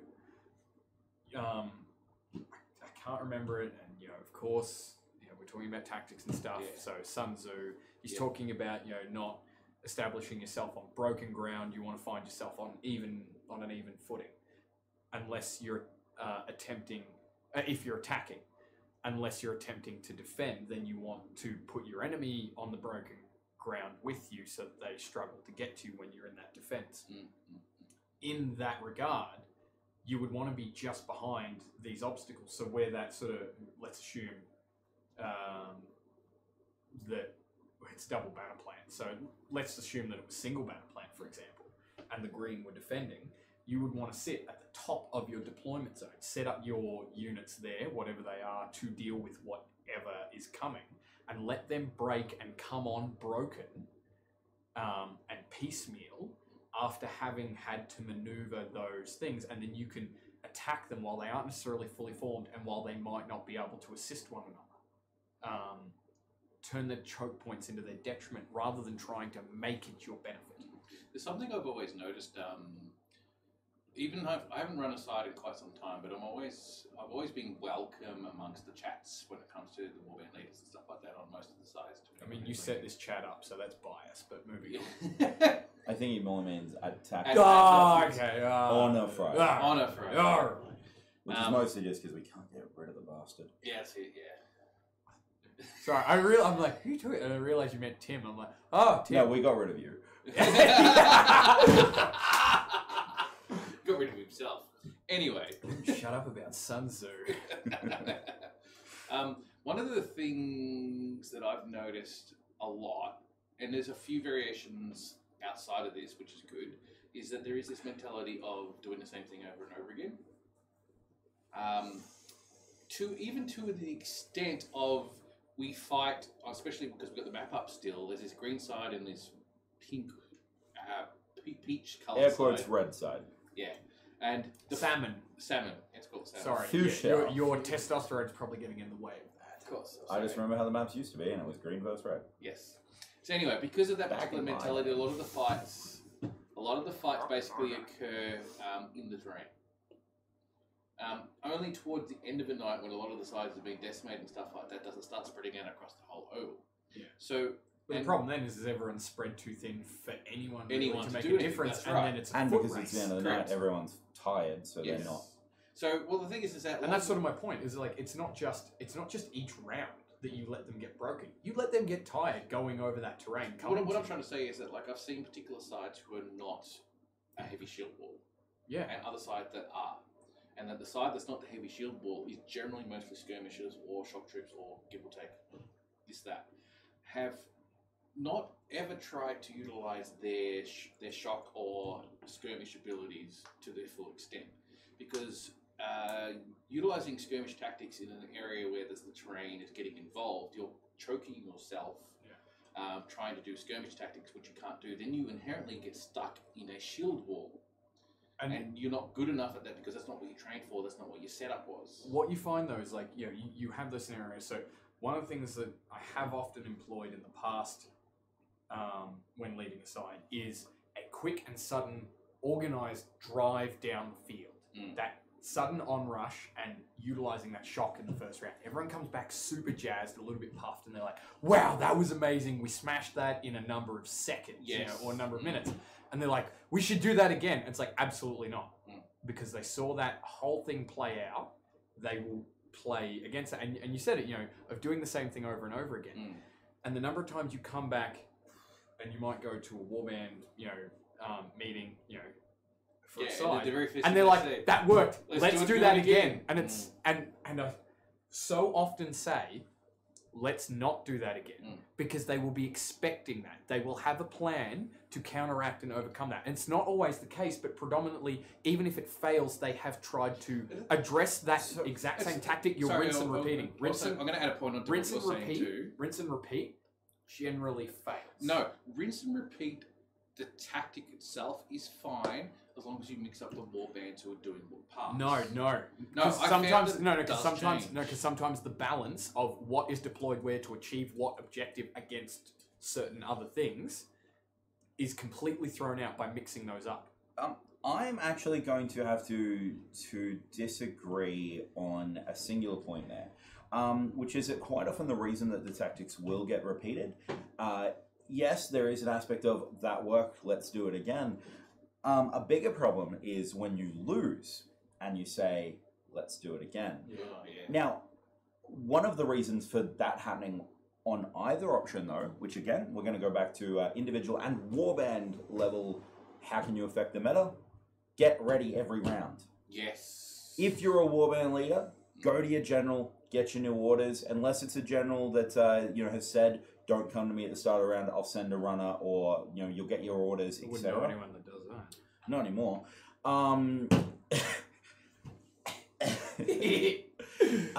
Joke of the night. But it can come down to that we don't have enough time to come up with a new battle plan. You've got to remember, and I do want you to think about this from the point of view of your warband leaders as players. We get back to the spawn point at the same place at the same time as you. We've been dead the same amount of time as you. We've just lost a round horribly, and we've got to come together with 15 people and come up with, in 10 to 15 seconds, how do we fix what just happened? Mm-hmm. We don't have a lot of time to plan for this, and as much as we might read Sun Tzu, we might study other tacticians, we might play video games to try and learn tactics and strategy. Clausewitz Engine is pretty great, yes. But whatever we do, that doesn't change that we've got about 10 to 15 seconds, 30 if we're lucky, before those martial poles are in the air, and we're about to hear a whistle blow and go out and do the same thing again. That's why I went with that's why I kept trying to hammer it home that the runner system was superior than screaming for warband leaders to come in, because generally they're halfway through trying to get their guys organised and they come back to a half-organised warband. If they have that whole time to organise and you spend that time formulating a plan and then you quickly articulate it to each runner and all they have to do is remember that message to articulate. Sorry, can I go ahead? Because on that particular point, last week's table. Sorry, that's my pointing out the merits of it. There are obvious deficiencies to it. No, I've got a different point to counter, but please, Tim. My point is that last week I talked about my two Italian labs that I went to, right? And this also comes onto the individual meta because of what you said, basically, by being ready. So one of the things that we did last week was talk about the European LARPs and one of the things that they do. One of the things they do to basically get people to stop talking and disseminate the information they need for running a LARP is that they put their hand up, clenched fist, and be quiet. And it's become a bit of a tradition amongst the European LARPs because as soon as you see that, you know exactly what it means. You know that you put your fist up as well and you shut up. And so what that has done in the European scene when I was there the 2 times is that it created an atmosphere where bang, all of a sudden it just was quiet and everyone was ready and everyone was paying attention. So that's an individual level that's happening, but it spreads out to all the other people who also do it on an individual level, which comes back to the point I'm trying to get at of being ready, which is an individual thing. What I was actually going to say, and this was again exactly to do with that individual level getting ready, is the point you've just made was that at sometimes a warband leader will need to be with their people to make sure that they're in a somewhat semi-ready state themselves. But that's what I'm trying to elucidate, is my guys know that between rounds they need to find each other, and then once that whistle blows, my guys, Bristow, have been told they have 60 seconds to get to me as a warband. Yeah. Anybody in my warband not near me within 60 seconds of the round start, anybody else in my warband can kill. And the Eldar they don't have the same repercussions, but they have the same, you need to be ready for the round start for not necessarily just me, but any of the officers or cadets who may need to be leading them. But not every other warband operates like that. Yeah. That sort of standing be ready. And it doesn't need to be standing in... It's a minority of warbands that institute that. I'm not saying standing be ready like in line or anything. What I'm saying, like the individual can make the decision. They can go to their warband, they can wait, they can be whatever ready looks like for that warband. And absolutely, the individual can do that, but it's effective at the warband level. So the individuals all need to do it in the warband, which basically amounts to the warband needs to be doing it. I think a better way to do it is to set the example by doing it yourself. Get yourself ready, and then start encouraging those around you to be ready so that you are useful to your warband leader and your general. Just a quick question on the channel, because someone's basically said the sound level's low. Can someone else just confirm if it's low? because we moved pretty good for most of the night. So I'm just wondering if it's just individual is having an issue because it's looking good on our side. So I don't know. Yeah. But let's continue on anyway, because so I agree. I think it's a case of, as an individual, you're actually affecting the better of the game by not being ready and not paying attention, and just generally not contributing to getting the fight started, essentially. So I want to rewind back to, and this will be going to a bit of side level tactics, but it's also how you as a warband and individuals can interact with those side level tactics. There's somebody else saying it's a bit low. Which is, a lot of players on field would be aware of a tactic that I introduced on the side level called Supernova. Oh, now, Supernova is a very, very simple tactic. You don't move at the start of round. Simple if everyone adheres to If everyone adheres to it. And thank you for spoiling my point. Supernova is very simple. You all get together. You come in as close together as you can. You wait for the opposing side to get close to you, and then you, as a star does when it supernovas, explode outwards, particularly towards one of the sides. Now, one of the ways that tactic, I'll be completely honest, it worked best the first night I pulled it out my ass. I was there. It was amazing. It was sensational. It was a fucking rout. That's what it was. And then people figured out how to counter it. They stayed back. But the other reason it's failed every night since then is not everybody goes with the plan. Yeah. There has consistently been one warband especially that is very guilty of always, and I'm not just saying when I call it, because other warband leaders have tried it as well, and there's always one or two warbands that will advance and engage in combat up the wall. It's good now. Before the call is given. And that basically affects that entire game plan, that entire strategy, because the second you've got a few warbands that leak out, first of all, other warbands think it means it's okay to leak out. They think, oh, well, clearly we're not doing that anymore. We'll just do something different. That in turn can affect morale, because it can be, well, they're not listening to the general. Why should I? Diffusion of responsibility. Extrapolate for those playing at home. Basically, your sense of responsibility to fulfill your obligations becomes diffuse. And that goes for warband leaders and individual players. You said extrapolate. That was an extrapolation. It was. No, it was... Big words. Big words. Explain them. That was bigger just words. You can explain it for the people at home.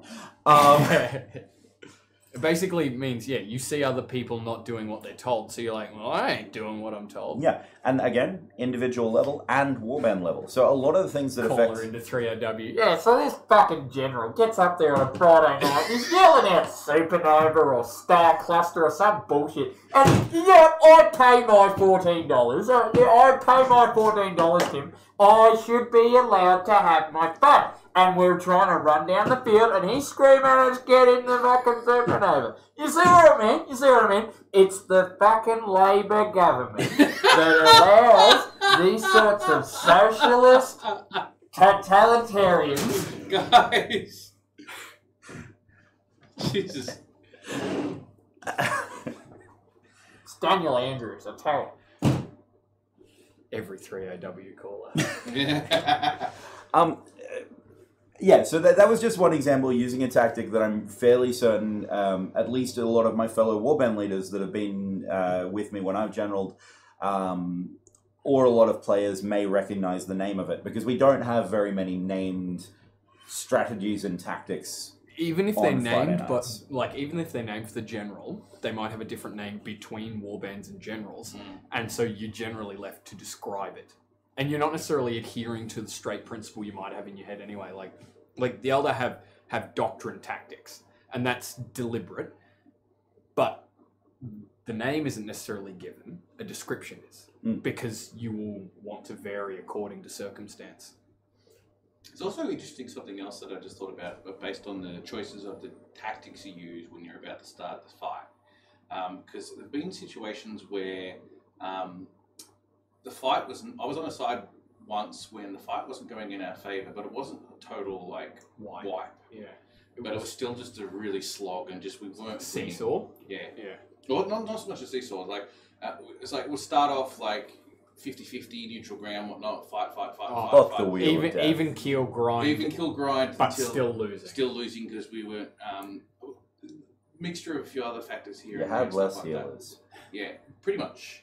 But also it was a case of healers for MVPs. It was also in that particular night. It was a case of where the position of some of the warbands were, and sometimes it worked, and sometimes it didn't too. So it became. I said to them, "No one likes this tactic, but I know the composition of the people that were there and the warbands and who was at the side of speak was going to work, which is the turtling." Now, I told the group of people on that particular night like 3 times in a row, turtle. It's the only way we're going to win this particular fight. They finally did it on the 3rd try, I believe, and they won. It was a slog. It was a massive slog. But the reason why they didn't want to try it straight away, which I found really interesting, is that there's this perception about the turtle being one of the most boringest ways to fight. Yeah. And that's something that I think a lot of people don't realise influences a general's thinking is, are the people that I'm leading going to have fun? Yes. Doing what I'm asking them to do. So yeah, it was very interesting to sort of see that particular perspective. When I heard those words, I've gone, yeah, all right, I can understand.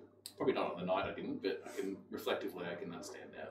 So I am going to do another stupid general call out on that point. Fun. About fun. Now, we all come to Swordcraft to have fun in our own special ways. I don't. Anymore. Joke of the night. One thing I would say is that there are some warbands that have been given a reputation that they are only there for their fun. They don't care if other people are having fun. The way that they fight isn't going to affect the game in their mind one way or another, so they're just going to have a bash. Now, one thing I'd like individuals to consider is, you might be, that might be your warband ethos. You might be there to fight in a particular way, to have fun in a particular way. And obviously, even the term meta that we're discussing tonight, meta is, is it going to help me win, blah, blah, blah. But another thing to look at is, is your method of play going to be fun? Not for you, but for everyone else on field, both on your side and against you.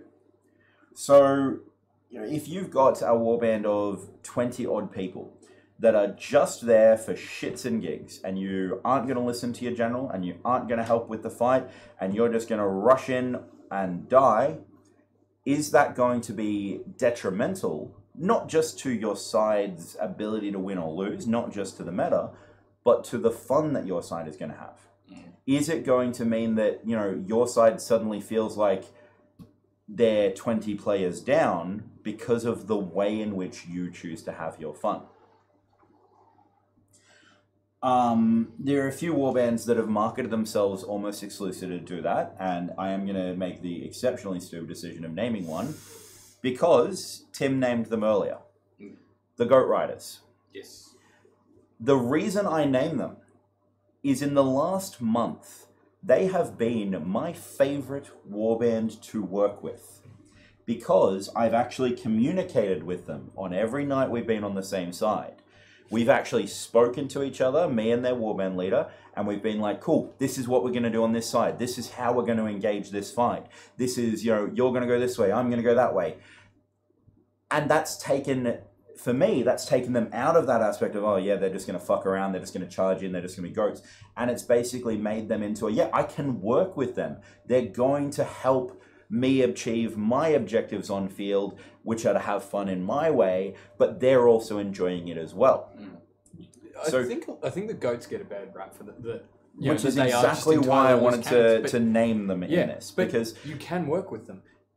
What they want is they want to bring their role play to the Friday night for them. Yeah. And they want you to interact with them, but if you don't, they don't see it as a loss. So if you do interact with them and you make it sort of some way engaged with the kind of role play they bring, you can get the result you want, plus make it fun for them. And to be honest, it's kind of a laugh when you do. So yeah, exactly, and that's what I guess I want to highlight here is that they are a warband that does rock up to have fun in their own way. They're not playing to the strengths of the meta in that they're not your typical fighting focused win the fight style warband. They are there to have fun in their own way, but they are also there to have fun with you. They'll work with you, but they'll also be fun to fight against a lot of the time as well. So I do hope the goats don't mind being called out like that.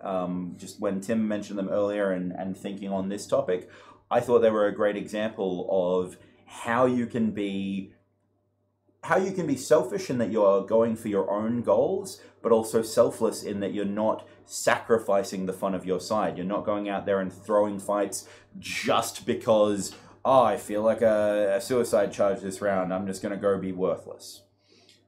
Another example of that one actually was orcs back in the day when they were the pirates, pirate orcs. Crew of the Flying Flying Gridskins. Yeah. So at first, everyone basically treated them like basically if you're going to get the orcs, you're going to basically lose X amount of fighters in the side, because all they would do at the very start of the battle is basically just find a place to judge and then die doing it. After a while, people started understanding that's who they were, and I watched as people started going, can you do that, but just do it over there? Simple little change like that, and they became one of the more popular forces after a while because people started to learn how to use them properly, use them to, like, understand who they were, don't try and change them, and just go, all right, yeah, go do what you do, just do it over there, or do it in that direction, or do it down that flank, or whatever it is you need to do. I think that's a meta that we kind of touched on when we did the generals, the high level, talk about the game, is that you need to understand the purpose and the main bent of the warbands that you may want to select and do end up with on your side, and where that would fit into strategies you will employ as a general, and how they can use them to benefit the tactics made in the thick of it when they're in that case. There is also an individual level of it as well.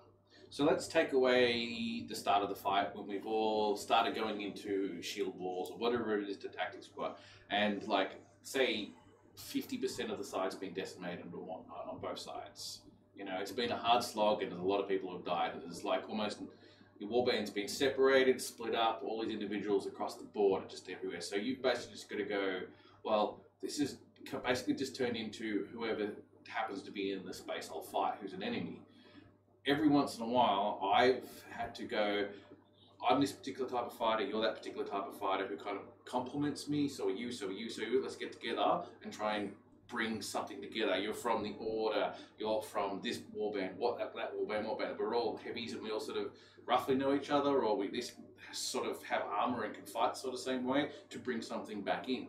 So that's where specifically towards the end of the fight, when it's starting to peter off and there's not as many people, where the individual really does make a big difference. And again, that comes back to what we pointed out earlier with working with other players and getting to know other players, knowing which of the other heavies on field you can stand shoulder to shoulder with, whether that's for a last stand or that one rallying charge that might turn the fight around. Another great example is that there have been nights recently where one healer with appropriate coverage has stopped a side from losing. Because that one healer stays up and starts getting people back into the fight. And people know that I love harping on because I think healers are the best asset on field. I still rate them higher than our lovely new elementals because they're one of the counters to our lovely new elementals. Yes. So, if you're a player that thinks your side is losing and, you think that the front line doesn't explicitly need you, drop back. Stay with your healers. Keep them up because they will get your side back in the fight. It might be less fun for you, but it's going to keep them alive, improving their fun. It's going to mean more people on your side get back in the fight as well because they're going to get healed. And in the end, that might be what makes the difference between your side winning or losing that round. So that's a very good example of an individual meta. One of the most powerful individual meta is a healer. So it's considered probably one of the more boring occupations, but it's one of the most powerful. Even when the rules have changed and people thought these nerfs came in, they've always still been powerful. Well, I also wanted to also go back to talking about the when we had a look at the map and we looked at the setup of the map as well as the actual gameplay format that we were using. Because I remember a while ago when I was still running the Undead, we actually had a Sagas night when this happened, and this is over when they had it over at Kensington on a slightly smaller hockey oval or soccer oval, whatever it was. Yeah, it's a synthetic turf soccer. Synthetic turf. JJ Holland, worst oval. Holland, yeah. And we had a Sagas night there as the Undead. And within the first half of the game, I can't remember specifically what the format was, which is my only real concern about this whole thing. We were basically at like 4 points down. No, we were 3 points down because we did score a point. So they'd score 4 points, we'd score 1. And this is like leading a Sagas night and stuff like that. And I was like stressing my head off and just going down these particular, fuck, how are we going to get out of this, so on and so forth. Half-time came in, then the format changed. We almost successfully got 3 points within the first half hour of the third round, essentially, and pegged that game back to this massive nail biter that became a draw. It's still a big improvement on the first half. It is. It's a good example of if I'd let the morale of the first half get to me, then the second half would probably just been another white for us had I not tried and push it out. But it was a case of, like, I think even Free Company at the time, the leaders were sort of like helping me push this out and sort of helping me lead a little bit with it and stuff like that. And with them, as well as a couple of others who were there, because it was a lot smaller then because of the soccer oval. Yeah, we pushed out, and the second mission or second game type just was in our favour, something fierce. And yeah, it was one of the most biggest nail biters I've ever been part of. It was fabulous. So relating that is a long-running joke amongst myself and people that I joke with is that Swordcraft only has 2 game types. Total Annihilation and Total Annihilation with an alternate win condition. Yeah, pretty much. Which is, in effect, true, because any game type can be played as Total Annihilation. But another thing that you as an individual can do to affect things is, let's say that the game type is single banner plan. If you recognize that your side's maybe not the strongest, but you can focus your energies on breaking that one section of a fight as yourself and your warband, or even just yourself, because there have been times that one person has gotten that needed hole for the banner to push through. You can change and get that alternate win con. You can be the force that, TA with extra steps is what other people call it. True that. So don't just think, I've just got to kill people. Think, hang on, if I look around me and I recognize, if I beat these 3 people in front of me, and then I can get the banner over here, we can actually get through, we can get to the point. And we can win this round, even if our side's lost every other round. I think it comes back to that not being afraid to die thing you mentioned earlier. Yes, that's true, yeah. But also on the individual level too, I've noticed it every once in a while too. I'm not a heavy runner, so it doesn't work for me so much, but there are others that I do notice it, where they specifically try and egg people out, especially when it gets to the smaller numbers of a lot of people have died, is to egg them away from what the actual objective is, especially if it's a banner objective. And that's, as an individual, again, another really effective tactic. If you can just go, I'm a fast runner, I'm just going to be that smartass that everyone absolutely hates. No matter how much they hate it, it's a really good tactic. And some people could do that really well. They go in and you watch 5 people chasing and goes, why are 5 people chasing down one dude? It's because they have to sometimes. And it's actually a really good way of a tactic for you to take out numbers, especially when it's low numbers, and part of the meta as well. Because there are a lot of specific people who do this. And that's another thing that you can always try and focus on. So, as I said earlier, there have been nights recently where I've wound up pseudo-leading other warbands or flanks of a fight because I've recognized, like, oh, hang on, we need this cohesion amongst the warbands on this side. A great example was I think 2 or 3 weeks ago. I'm afraid I can't remember who's leading, but our side of the field was winning the fight. But the other side, which is where the opponent's banner was in single banner plan, was breaking. So, that's a point that I had to make the decision, like, do we keep just fighting here and yeah, we've won, but that means we lose the round? Or do we pull back as many people as we can, or even potentially rout and try and reform at that banner point and play for time? Because you've got to remember, keeping in mind that it's not just one engagement, that we do have multiple engagements throughout the night. Another thing that you can do, and I'm not encouraging just running laps around the field because I will nut you. I don't condone violence like that. But, you know, playing for time, focusing on objectives that you know you can't win, but you can buy time. Whether that's in a localized fight, you know, a choke point that they're trying to push through while your side's wheeling around, whether that's on the point scoring side where you notice, oh crap, their banner is through and it is walking it home. Can I put myself in the way of that? You know, is that going to help my side?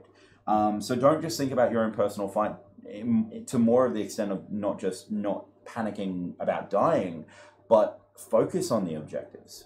Pay attention to the banners. See where the items are. Pay more attention to other than just how many people you killed in the night, how many more you can get.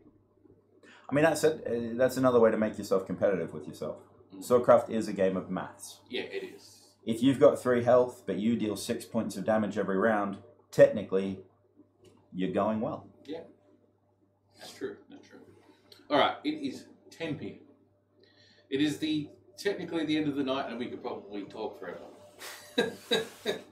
Any last minute questions? Yeah, any last minute questions before I close up for the night? Or callers. Or callers. The one caller was good, especially like when someone was like, "Yeah, it actually sounded like 3AW." All right. So for those who are sticking with our channel and watching and listening in, thank you very much for coming along. Next week, at least me, I'm going to see if I can arrange to get some other people to come aboard and maybe ask me questions and stuff like that. I am going to be doing quests at a festival lab. That's probably a better way of putting it. When I put this one together for next week, I'm emphasizing a style of how to build quests for quests because of the way it runs.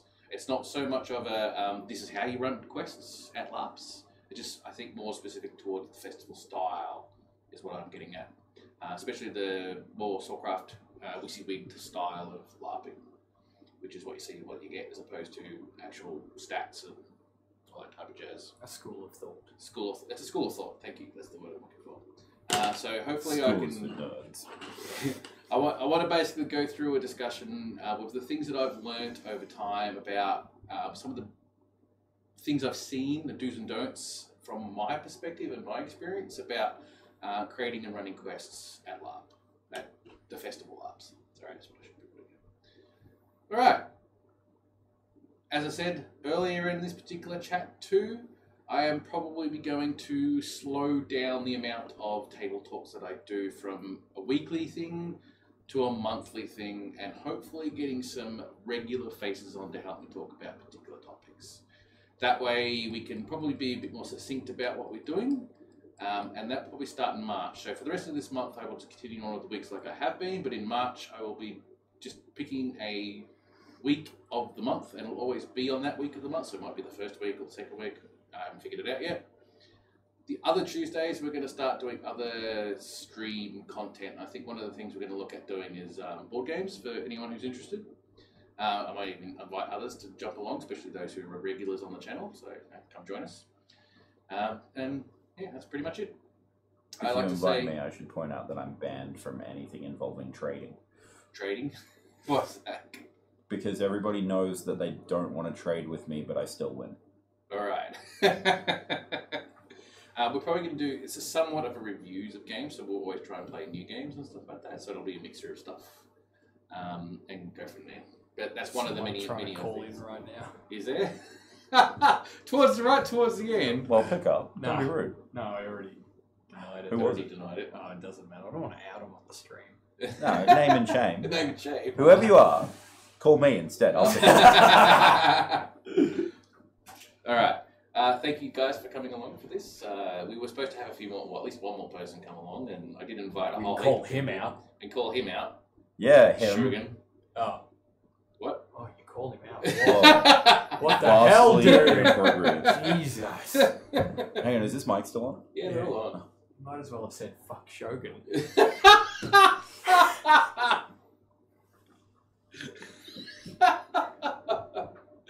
Oh wow. Alright, thank you all for coming. Thanks for listening in on this. Thank you too for joining me tonight and discussing all this stuff. Hope you enjoyed yourselves, and we'll see you next time. Hope everybody learned something from our rambling. I hope someone did learn something from rambling. You can also tell them to shut up in the chat.